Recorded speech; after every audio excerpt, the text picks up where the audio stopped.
Right now it goes to Suzanne or Suzanne. I don't know.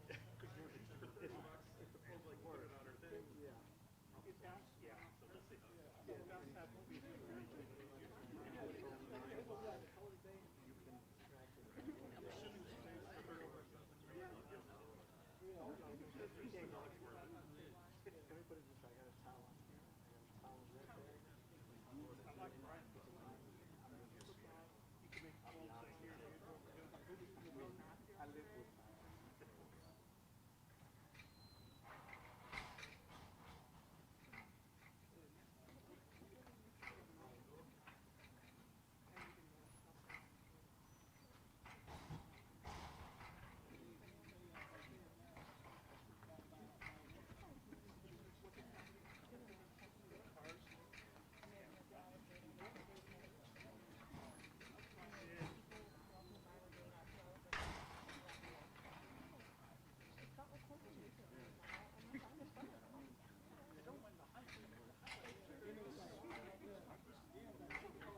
Yeah, unless they're sometimes they make them big different years. I haven't looked at them.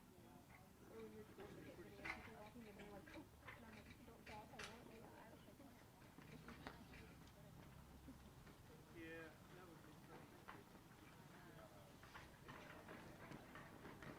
Yeah, wasn't that what he had?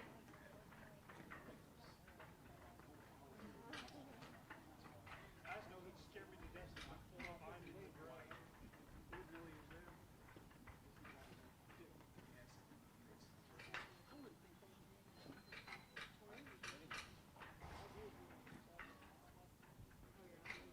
Oh,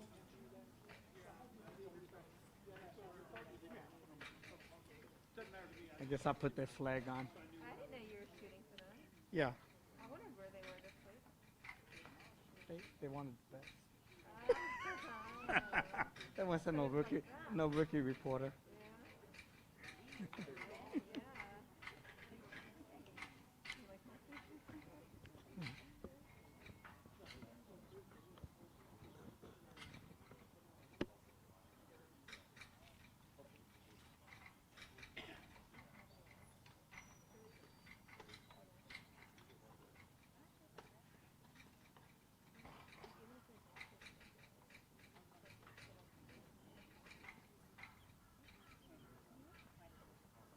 Something else I've got on my stuff. So we'll need to get.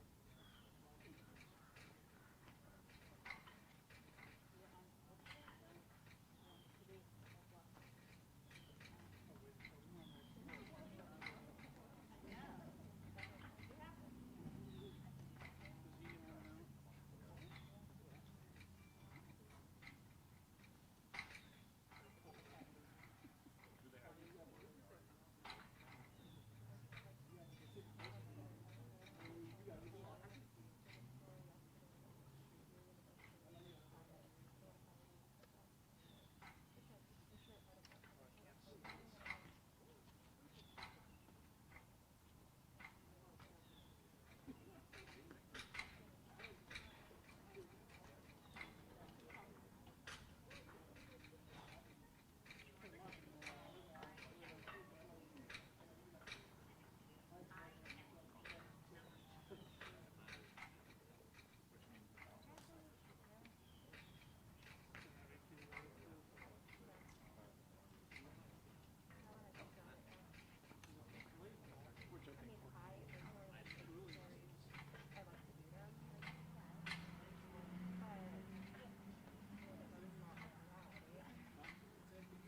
No, this is a Mark II N.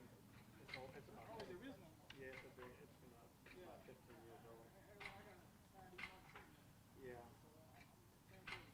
but I don't shoot stills that much anymore.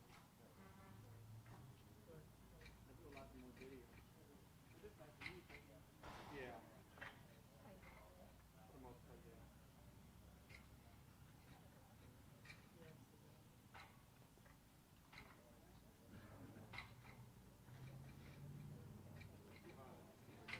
I'm not sure yet. I'm not send it to the 18th. I gotta see how short it is.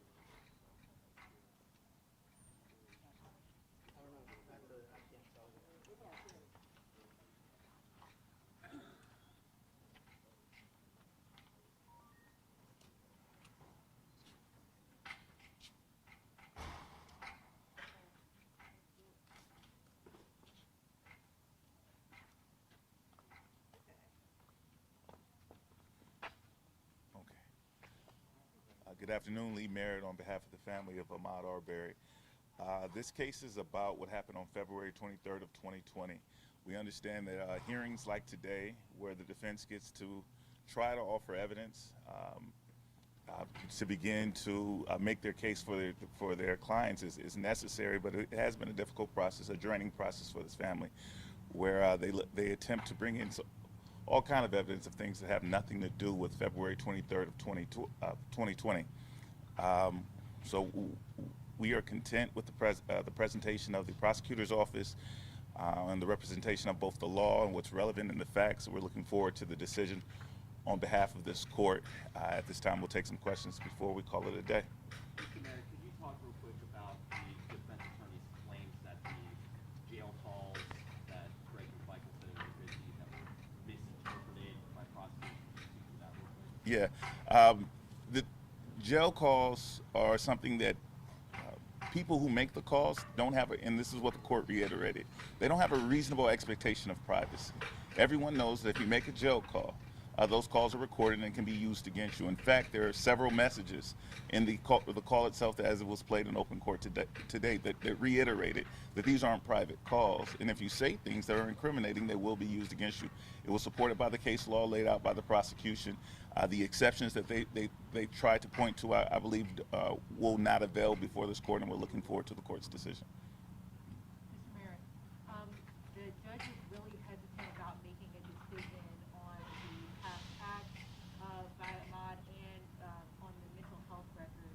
Are you concerned at all that this evidence will make it into trial? Well, it always remains a concern, and that this trial can become about something other than the actions of these men on this day. But their arguments failed to connect with us personally. I believe based on the questions asked by the court, the arguments are not likely to prevail before the court. These incidents, years prior, with almost no relation, certainly nothing that that the defendants would have been aware of at the time, that they made the individual decision, the split-second decision to trace Ahmaud Arbery down the road. This isn't something that they are aware of. So we're convinced, of course, that it should not come in. We believe that the law is in support of that position. However, there's always a chance that it does come in. I think ultimately, even if the evidence were to come in, the conclusion before any reasonable jury would be that it did not impact whether or not the shooting was justified, which is clearly was not. This might be, go ahead. Do you think that if that evidence does actually make it in front of the jury, the judge seems to be concerned that it would be a trial within the trial? Do you think that's something that would happen, is that it would become a trial within this trial about Ahmaud Arbery's mental health and prior police run-ins? No, absolutely. So the standard is if this evidence has any relevance to the questions at issue in this case. But there's another thing to consider, whether if it even has a narrow relevance to it, whether the prejudicial impact, the impact that it has on the jury will outweigh its probative value. And that's something that is always at issue. I imagine if they try to introduce any piece of this evidence at trial, that objection under 403 will come up. And again, ultimately, even if it were to be let in, yes, there's a concern about the prejudicial impact on the jury, but it doesn't change the facts of what these men did. Maybe for any of you or all of you, I guess, not quite to the finish line, but you can probably see it around the corner. How anxious are for you to get to October and finally it may feel like it's almost within reach? You want to try that? I think that we're moving closer to justice for Ahmaud. I think that we're moving in the right direction. I'm still screaming justice for Ahmaud, and I'm very, very confident that we will get justice for Ahmaud. Talk about this process for the family and how emotional it's been for you guys being in the same room as the defendant. Just being able to put a face with the tragedy, other than seeing them on a video in court, I really appreciate that from the courts being able. So now I can put a face with what actually happened, and I'm very appreciative of that. Does it give you more calm as we get closer, or more nervousness, I guess? I just want this to be all over, so Ahmaud can continue to rest in peace. For, sorry. Go ahead, I'm sorry. No, you're fine. We've heard the defense talk at length about trying to describe Ahmaud. They've not met him. You're his mother.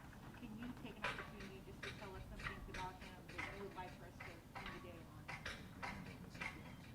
on? Regardless of what testimonies that we all heard, Ahmaud was our baby son. Ahmaud wasn't just a jogger. He was a son. He was a brother. He was a grandson. Ahmaud was a person. Ahmaud he went out for a day of like a run, and he never returned home. I mean, Ahmaud was loved. All right, thank you all so much for your time.